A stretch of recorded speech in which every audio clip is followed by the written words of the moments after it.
అందుకే ఇలా రేపు మళ్ళీ ఈ దేశం సుభిక్షంగా ఉండాలంటే, మన పిల్లలకు నౌకరు రావాలంటే, మనకు డబ్బులు పెట్టుకుని రావాలంటే, మనం బాగుపడాలంటే, మనకు శాంతి ప్రేమ ఉండాలంటే మోడీ గారే మళ్ళీ ప్రధానమంత్రి కావాలి. మోడీ గారు ప్రధానమంత్రి కావాలి కాబట్టే కమలం పువ్వు గుర్తును గెలిపించుకోవాలి, భారతీయ జనతా పార్టీ గెలిపించుకోవాలని భావన ఉంది. కాబట్టి దయచేసి నేను ఒకటే, ఇలా మళ్ళా కేసీఆర్ గతంలో ఏం చేసిండో ఇలా మళ్ళీ రేవంత్ రెడ్డి కూడా కలిసి చేస్తాను. కార్పొరేట్కి ఎంత పైసలు ఇవ్వాలి, కౌన్సిలర్కి ఎన్ని పైసలు ఇవ్వాలి, లీడర్కి ఎన్ని పైసలు ఇవ్వాలి, కుల సంఘాలకు ఎన్ని పైసలు, కొనుక్కుండే ఏమైనా వ్యాపారంలో వస్తువుల మన అంగట్లో కొనుక్కుంటే దొరికేది వస్తువు, అంగట్లో కొనుక్కుంటే దొరికేది ఆత్మగుణం కొనుక్కోలేము. గుర్తుపెట్టుకోండి. పిచ్చలమ్మ మనం. ఎవడు ఏ పాటలో పోతున్నాడు, ఎవడు ఎందుకు పోతున్నాడు మనకు అర్థం కాదా? మనకు ఒక్కొక్కసారి ఊరంతా ఒక దారి అవుతుంది, ఊసలు వెలిగి ఇంకో దారి అవుతుంది. ఊరంతా ఒక దారి, ఊసలు వెలిగి ఇంకో దారి. ఇలా అమ్ముడు పెట్టాలని ఒక దిక్కు అవుతారు, ధర్మం కాపాడుకునే ప్రయత్నం ఇంకొక వైపు ఉంటారు. గుర్తుపెట్టుకోండి.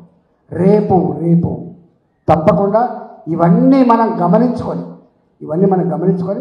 ఎవడమ్ముడు పోతున్నాడు, ఎవడేమవుతుందో చూసుకొని జాగ్రత్తగా మనల్ని మనం కాపాడుకోవాలి.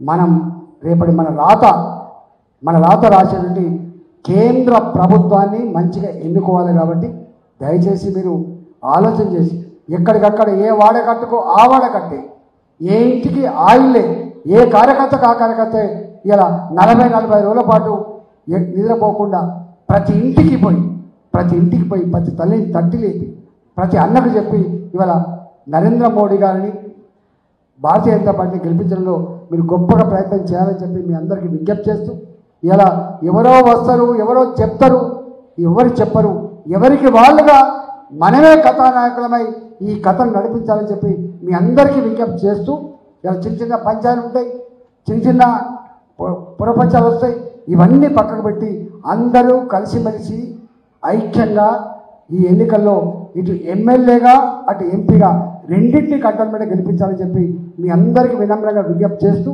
నేను కూడా వచ్చిపోతా ఎంతమేరకు, ఎందుకంటే పెద్ద నియోజకవర్గం ఇది, 37 లక్షలున్న ఓట్లున్న ఇది, సంవత్సరం తిరిగినా కూడా ఓడిచిపోవడం గంత పెద్ద కాన్స్టిట్యూన్సీ. కాబట్టి ఉన్నంతలో 18 గంటల పాటు ప్రజల మధ్యలో ఉంటా, ప్రజల కోసమే ఉంటా. కాబట్టి మేము పనిని నమ్ముకున్న వాళ్ళం, ప్రజల్ని నమ్ముకున్న వాళ్ళం, ధర్మాన్ని నమ్ముకున్న వాళ్ళం తప్ప మేము అధికారం రాగానే అహంకారం పెరిగిన కాదు. కాబట్టి రేపు అంటే పిలిస్తే పలికే బిడ్డ ఇట్లా ఉంటాడు. మీరు గుర్తుపెట్టుకోండి. మీ కాలు కొడితే పని తప్పికే బిడ్డగా ఉంటాడు. మీకు ఎక్కడ మచ్చ లేకుండా ఈ నియోజకవర్గ అన్ని రంగాల అభివృద్ధిలో నేను ఆనాడు కొట్లాడే ఎమ్మెల్యేగా ఉన్నా. మీకు తెలుసు, మంత్రిగా పనిచేసిన, కరోనా కాలంలో మంత్రిగా పనిచేసిన. కాబట్టి కేంద్రంలో అధికారం మనదే. కాబట్టి మోడీ గారి దగ్గర పోయి డైరెక్ట్గా పోయి మాకు ఈ పైసలు కావాలి, మాకు ఈ పని తెచ్చే సత్తా మనకు మాత్రమే ఉంటుంది.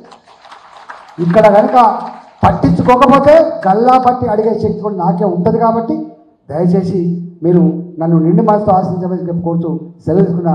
జై తెలంగాణ, భారత్ మాతాకి, భారత్ మాతాకి జై శ్రీరామ్. నరేంద్ర మోడీ నాయకత్వం, కమలం పువ్వు గుర్తుకే, కమలం పువ్వు గుర్తుకే.